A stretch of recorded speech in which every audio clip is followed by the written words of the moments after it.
Take her down now. The senior officer's voice cut through the morning air at the shooting range, sharp as a rifle crack. Deputies closed in, hands on cuffs, their boots crunching over gravel. But the woman didn't flinch, just a calm, steady breath, as if she'd faced far worse than suspicion. In that stillness, she seemed to command more authority than those who sought to restrain her. Hours later, the courtroom fell silent. The heavy doors swung open and through them stepped a Navy admiral, his uniform gleaming with medals no one dared question. The judge froze, gavel midair. Everyone stood. And in that breathless moment, the truth about the quiet woman in handcuffs shattered every assumption. Who was she? And why did one sealed file change everything? The morning mist drifted off the harbor and across the shooting range as the sun began its slow climb. The air smelled of salt and pine, of gun oil and old wood. It was the kind of morning that belonged to people like Alaric Brenner, folks who rose before dawn, not because they had to, but because peace lived in those early hours. Alaric stood with a coffee in hand on the range office porch. 68 years had taught him to read people the way some men read maps. Decades in the Navy, mostly under the surface on subs, left him with a sixth sense for tension. The kind that hums under the skin, invisible to most. That morning, the hum began with her. She'd pulled up in an old truck, paint faded to primer gray, no bumper stickers, no vanity plates, a truck that said nothing about its driver, and that in itself said plenty. She stepped out without a word, carrying a long unmarked case like it weighed no more than a tackle box. Alaric watched her choose the farthest lane, the one closest to the trees with the widest view. Always the far lane, the lane a cautious person would choose. The woman didn't look like much. Worn jeans, plain gray jacket, ball cap pulled low enough to shade her eyes. No fancy gear, no patches, no club affiliation, no chatter either. The kind of quiet that comes from choice, not shyness. Alaric sipped his coffee, watching. She opened the case. Not hurried, not slow, just efficient. Everything about her spoke of experience. The kind that can't be bought at a gun store or learned on a weekend. The rifle was clean, well-loved, but plain. No flashy aftermarket parts, no scope that cost more than a used car. But when she took her stance and lined up the first shot, Alaric knew this woman's not here to play. The crack of the first round broke the morning stillness. Metal rang out from the far target. Bullseye at 300 yards. Alaric didn't react outwardly, but inside a little voice said, "That's not hobby shooting." Another shot. Another hit. By the third shot, the regulars had noticed. Callum Royce, one of the Rangers' weekend warriors who liked to talk more than shoot, lowered his rifle and stared. "Who the hell is that?" he muttered. Alaric didn't answer. He watched the woman's breathing, slow, measured, the way he'd seen SEALs do it when he'd been stationed near Coronado.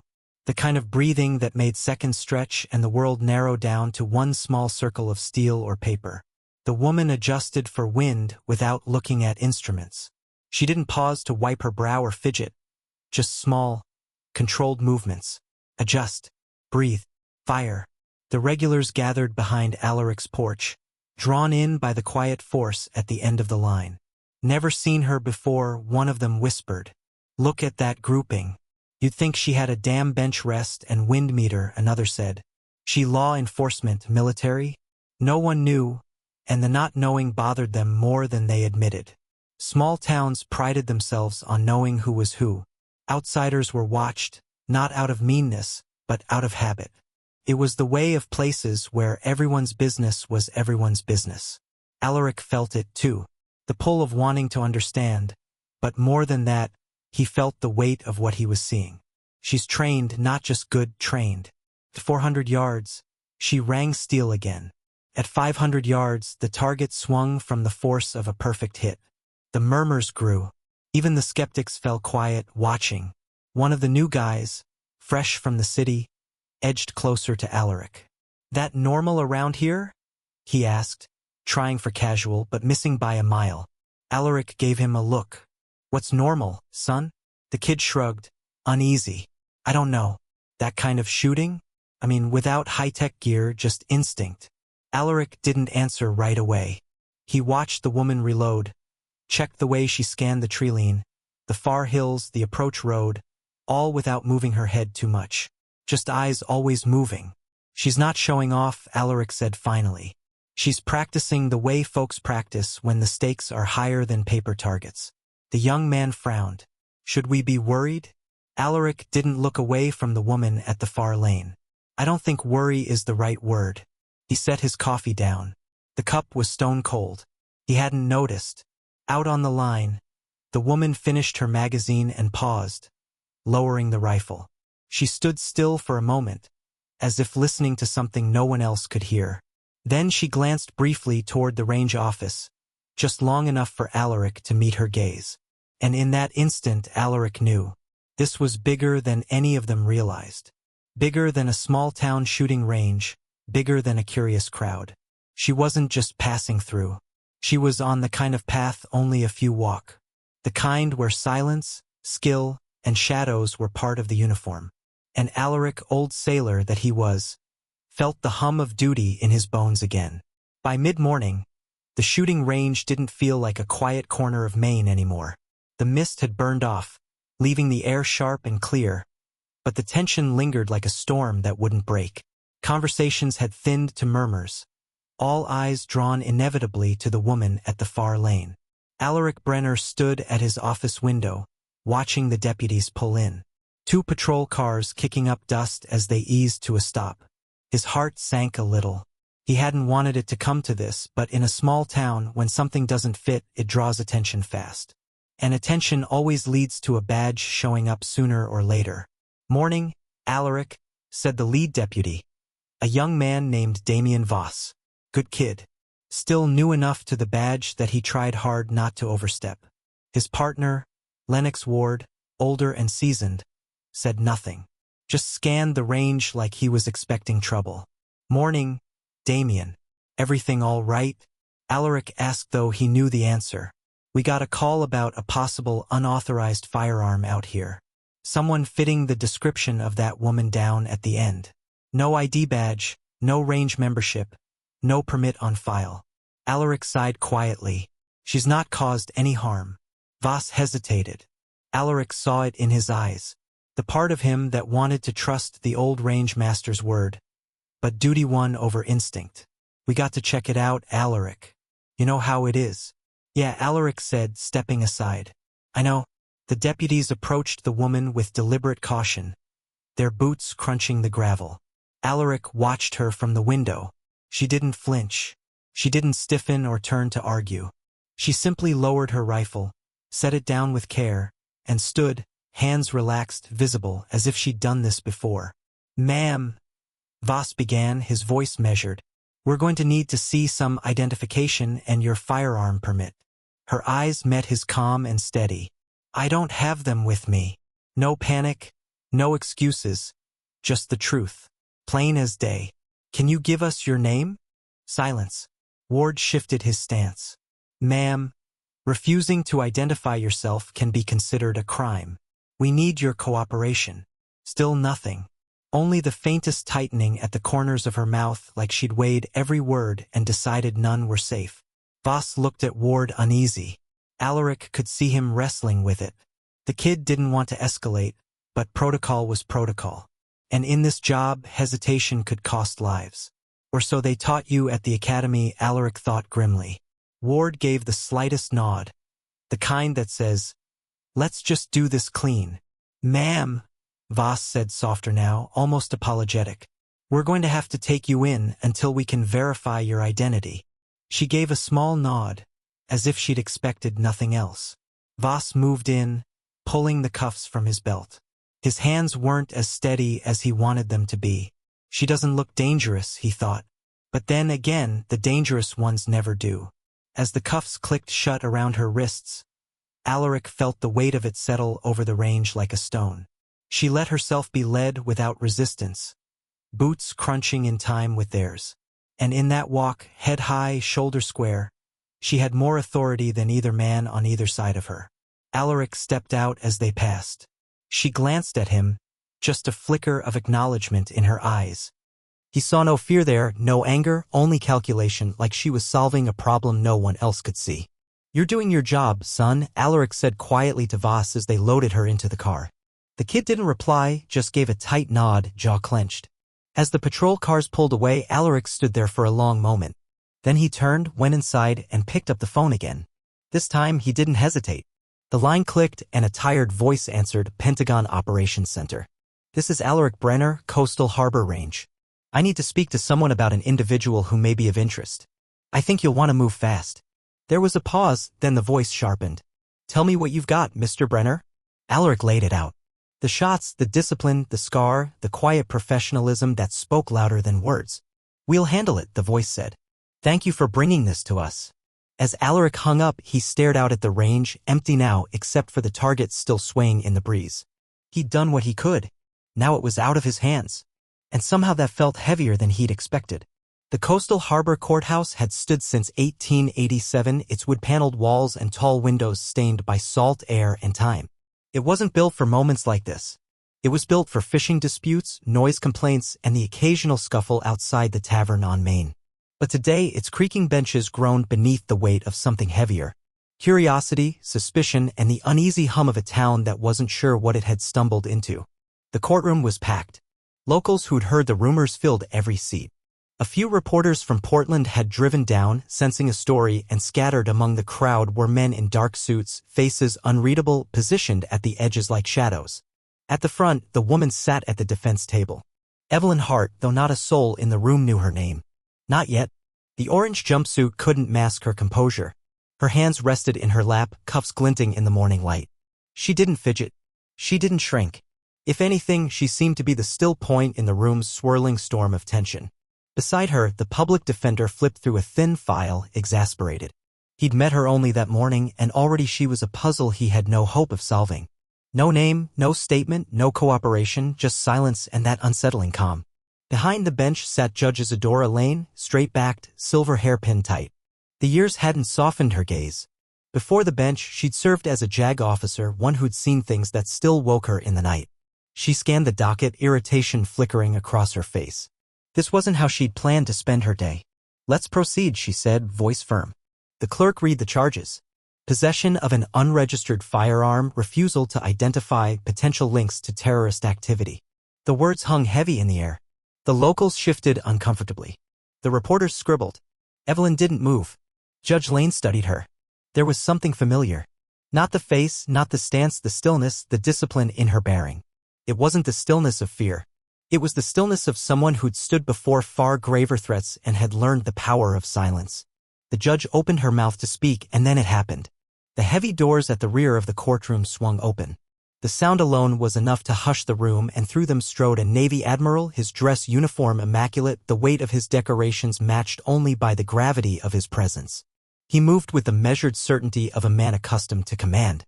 Every veteran in the room instinctively straightened. Even those who hadn't worn a uniform in decades felt their spines stiffen as if by reflex. The reporters paused, pens frozen mid-sentence, and the judge herself set down her gavel, hands steady but eyes narrowed in sudden understanding. The admiral approached the bench without a word, handing a sealed document to the bailiff. The bailiff, usually unflappable, swallowed hard and passed it to Judge Lane. Lane broke the seal. She read. And as she did, the room watched the change ripple across her face, the flicker of surprise, the dawning recognition, and finally the weight of comprehension. When she looked up, her voice was quiet, but it filled the room. "In light of this documentation from the Department of Defense, all charges against the defendant are dismissed, effective immediately." A beat and then another, as if the room itself needed time to catch up. "This case," she added, "is classified as a matter of national security. There will be no further discussion in this court." The admiral turned, meeting Evelyn's eyes. And for the first time, she rose not as a defendant, but as what she truly was, shoulders back, head high, the bearing unmistakable now. A leader, a protector, a warrior hidden in plain sight. Lane gave a respectful nod, subtle but real, from one who had served to another who still did. The admiral spoke at last, his voice low but clear. "Commander Hart has served this nation with distinction. The details of her service will remain classified as is proper. But know this, she is no threat to your community. Quite the opposite." Detective Matthias Corwin, seated at the front, felt the flush of regret creep up his neck. He'd been part of her arrest. Now he understood how far out of his depth he'd been. He rose almost without thinking. "Commander," he said quietly. "I owe you an apology." She turned, met his gaze, and in that moment, the tension broke. Not with anger or blame, but with understanding. "No apology necessary, detective," she said. Her voice was steady, warm, even. "You were doing your duty and you did it well." The room remained hushed as she was led out, no longer under guard, but under protection. The admiral at her side, the shadows in the room falling in behind them. And as the doors closed once more, the townsfolk were left with nothing but questions and the faint humbling sense that they just glimpsed a world far larger than their own. Long after the courtroom emptied and the buzz of voices faded, the weight of that morning lingered over Coastal Harbor like the low fog that clung to the shore at dawn. Detective Matthias Corwin sat in his car, hands resting on the steering wheel, staring out at nothing. His mind replayed the scene again and again, the cuffs on her wrists, the look in her eyes the moment the admiral stepped through those doors. He thought he was protecting his town, following procedure, doing his job. And yet somewhere in the pit of his stomach, shame had taken root. Not because he'd arrested her. No, he'd done what duty demanded. But because he hadn't seen what was right in front of him, the quiet strength, the discipline, the sacrifice that didn't come with fanfare or demand recognition. How often had he walked past people like her without noticing? The sheriff's office was unusually quiet that afternoon. Even the usual banter was gone, replaced by a kind of thoughtful hush. Sheriff Walter Denholm leaned on the doorway of Matthias's office, arms crossed, gaze distant. "Well," Walter said at last. "That was one for the books." Matthias nodded slowly. "We had no idea. Could have happened to any of us." The sheriff's tone was kind, but it didn't lift the heaviness from Matthias's shoulders. "I keep thinking about how calm she was," Matthias said, "not angry, not scared, like she knew from the start we were just a chapter in a bigger story." Walter considered that. Some folks walk a path we can't see, only catch glimpses when the light hits just right. Out at the range, Alaric Brenner watched the sun dip low, casting long shadows across the empty lanes. The target still bore the marks of her shots, neat, clean holes in steel and paper that spoke of precision most could only dream of. He ran a hand along the wood railing, worn smooth from years of use. For a long time, this range had been just that, a range, a place for locals to come to practice, to pass the time. But today had changed that. Today, it became something else. A waypoint, a quiet sanctuary for those who carried burdens too heavy for the rest of the world to see. Alaric thought of the call he'd made. The voice on the other end had known immediately who he was describing. That alone told him more than words could. Commander Hart wasn't just anyone. And this wasn't the first time she'd moved unseen among ordinary folk doing extraordinary things. He felt no regret about making the call. He hadn't done it out of fear or suspicion. He'd done it out of respect for her, for what she represented, for the truth he'd sensed, even if he hadn't known the details. In town, the whispers would linger for days, maybe weeks. The woman no one knew, the admiral, the sealed file. People would speculate, invent stories to fill the gaps. But Alaric, Matthias, and the sheriff, they wouldn't join in. They knew better now. They'd seen behind the curtain, if only for a moment. Matthias found himself walking down to the harbor that evening, drawn by the sound of the waves and the distant silhouette of a naval vessel slipping past the horizon. He thought of what the admiral had said. "She's no threat to your community." Quite the opposite. He thought of the silent respect between Judge Lane and the commander, the nod that needed no words. And he thought of duty, what it meant, where it led, and how often it asked people to stand alone, misunderstood, for the greater good. The next morning, Alaric opened the range early. A light mist hung over the grass. The place felt different now, as if marked by what had happened. He checked the lanes, replaced a few battered targets, ran a cloth over the counter in the office. Routine. But he knew deep down that this was no longer just a place for weekend shooters. From now on, the range would be something more. A quiet checkpoint for those like her. Men and women who walked in the shadows so the rest of the world could live in the light. Alaric didn't need to post a sign. Didn't need to change a thing. The ones who needed it would know. Somehow they always did. Later that day, Matthias stopped by. He stood at the edge of the range, hands in his pockets, watching Alaric work. "Figured you'd be here," Matthias said. "Always am," Alaric replied. They stood in silence for a moment, both men looking out at the rows of targets, the peaceful scene that hid the weight of all that had passed. "I keep thinking about what she said," Matthias said finally. "No apology necessary. We were doing our duty. How do you serve like that and carry no bitterness?" Alaric nodded, his gaze steady. "You serve like that because it's not about you. It's about what needs to be done. And when you know that, really know it, there's no room for bitterness." Matthias breathed deep, the salt air filling his lungs. He felt the lesson settle in, quiet, humbling, necessary. And as the sun rose higher over Coastal Harbor, both men knew they'd been changed by what they'd witnessed. Changed for the better. Weeks passed, but the memory of that day didn't fade. If anything, it grew sharper in the minds of those who'd been there. The quiet woman in cuffs, the admiral's arrival, the unspoken lesson in humility and duty. For Matthias Corwin, it became the turning point he hadn't seen coming. He returned to his work at the sheriff's office, but it wasn't the same. Every time he looked at a suspect, every time he responded to a call, he felt the weight of what he didn't know, the hidden layers of people's lives, the quiet sacrifices, the thin line between judgment and justice. So when the call came, an offer to join the Naval Criminal Investigative Service as a liaison between local law enforcement and military special operations, Matthias didn't hesitate. He knew the world he'd glimpsed that day wasn't done with him, and deep down, he didn't want it to be. His new role took him far from Coastal Harbor. But the lessons of that small town, that small courtroom, traveled with him.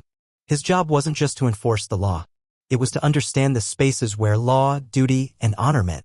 To navigate the gray areas, to protect not just the letter of the law, but its spirit. Alaric Brenner, meanwhile, kept the range running. From the outside, nothing had changed. The sign still hung crooked above the gate. The office still smelled of coffee and gun oil. The lanes still echoed with the crack of rifles and the hum of conversation. But beneath the surface, the place had taken on a new purpose. Every so often, someone would come through. A stranger who moved with quiet confidence, who handled a weapon with care that spoke of training beyond sport. They came without drawing attention, practiced, and left without fanfare. And Alaric welcomed them all the same. No questions, no explanations, just a nod in the space they needed. Sometimes when the evening light slanted just so across the empty range, Alaric would think of Commander Evelyn Hart. He'd never seen her again, but he didn't need to. She'd left a mark deeper than any bullet hole on a target. One autumn morning, Matthias returned to Coastal Harbor for the first time in months. His NCIS work had kept him busy, joint operations, training sessions, quiet missions that never made the news. But something had drawn him home. Maybe it was the sea air. Maybe it was the memory of that courtroom and all it had taught him. He found Alaric where he always was, checking the targets at the far lane. "Didn't expect to see you," Alaric said, a small smile tugging at his mouth. "Didn't expect to be here," Matthias admitted. "But I needed to come back. Needed to remember where it started." They stood together in the morning stillness, watching as a young woman set up at one of the lanes. Her stance was familiar, not showy, not sloppy, controlled, intentional. "Another one?" Matthias asked quietly. Alaric nodded. "They find their way." Matthias watched for a while, then turned to Alaric. "You ever think about stepping away, letting someone else take over?" Alaric considered that. "Sometimes. But not yet. Someone's got to keep the door open for folks like her." As the day wore on, Matthias helped Alaric replace worn target stands, the work grounding him. And as they worked, they talked about service, about duty, about the quiet ways people protected what mattered. Matthias shared stories of his new work, of agents who blended into the background, of operations that kept threats at bay without ever being seen, of the network of quiet sentinels who walked among ordinary folk asking for no thanks. And Alaric listened, nodding. He didn't need details. He understood the shape of the story. That evening, as Matthias prepared to leave, Alaric handed him an old brass coin, a challenge coin from his Navy days. The edges were worn, the emblem faded, but the weight of it felt solid in Matthias's palm. "Carry it," Alaric said. "Not because it's worth anything to anyone else, but because it reminds you who you are. Where you come from." Matthias closed his fingers around the coin, feeling the warmth of it. "I won't forget," he said. And as he drove away, the range grew quiet again, a quiet that held purpose and promise and the unseen strength of those who guarded the light from the shadows. And so the quiet woman who walked onto that range, who stood in that courtroom, left behind more than just questions or surprise. She left behind a reminder. One that lingered in the town of Coastal Harbor long after her footsteps had faded. A reminder that some stories don't unfold with sirens or speeches. Some arrive like the morning fog, silently, slowly, but impossible to ignore once they settle in. The regulars at the range spoke of her less and less, not because they forgot, but because they understood. Her presence wasn't something to gossip over, it was something to honor. They carried it the way men once carried the memory of storms survived at sea, with reverence and without need for embellishment.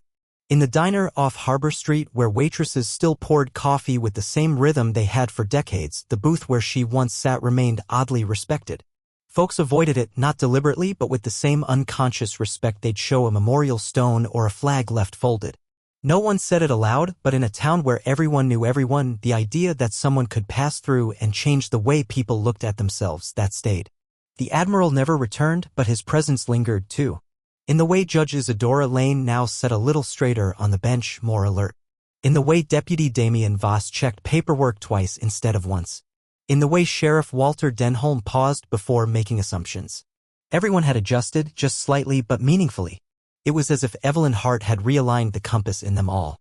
Out on the range, Alaric Brenner had begun keeping a second logbook, not for regulars, but for quiet ones. It wasn't official. It had no columns, no rules. Just initials, dates, and a small note beside each. Some were as simple as calm, careful, or silent. Others said more, watched the wind, checked perimeter, didn't waste a single round. Alaric never said what it was for. No one asked. But it sat on the corner of his desk, bound in worn leather, always open. Matthias Corwin, now stationed out of Norfolk, would send the occasional postcard. Never with details. Just short notes, she would have liked this one, or same look in his eyes. Alaric read each one, then tucked them into the back of that second logbook. A private archive of a world most people never noticed, never knew existed, and never would. One evening, as autumn deepened and the light faded early, a woman stepped onto the range just before closing. Alaric looked up from the bench where he was oiling a rifle. She wore no uniform, but everything about her said discipline. She moved with precision, didn't introduce herself, didn't hesitate. She nodded to Alaric once and walked to lane 5. He watched her shoot. Clean. Deliberate. A half-inch group at 200 yards. A 3-inch group at 400. She packed up without a word and headed back toward the truck. But just before she climbed in, she looked back. "Hart sent me," she said. Just that. Then she was gone. Alaric stood still for a long time. Then he went inside, pulled out the logbook, and wrote the date. He paused over the note field. Finally, he wrote, "Door stays open." And in that simple phrase lay everything Evelyn Hart had left behind. A standard. A legacy. A threshold for those who live in shadows, carry burdens the world can't see, and ask only for space to breathe and room to do what must be done. And Coastal Harbor, without ever being told, had become a place where they could find it.